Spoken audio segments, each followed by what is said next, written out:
peri spatchcock chicken. I've made the peri peri sauce from the barbecue cookbook. Peri peri gets its name from the little bird's eye chilies that are used to make it so spicy. We eat a lot of this in South Africa, and a lot of you would know the Nando's brand, so that's kind of where it came from. We eat a lot of it, and with it I'm going to be serving some really fat, beautiful chipped potatoes. So I'm going to spatchcock my chicken, and I'm going to show you how to do that. I've placed my chicken breast side down, and what you're going to do is you're going to cut either side of the breastbone with a sharp scissors, or I have a kitchen shears. It needs a bit of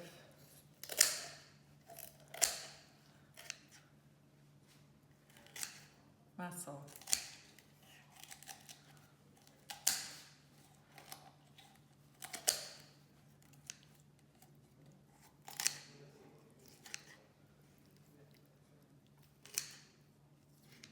And it lifts out just like that. Don't waste this. You can roast it with your chicken, or you can put it aside to make chicken stock with.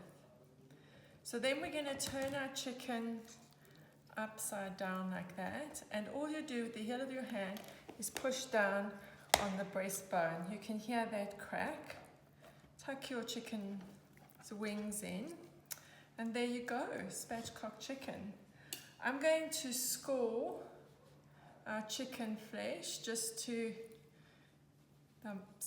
make some grooves so our marinade can get right in there to flavor it.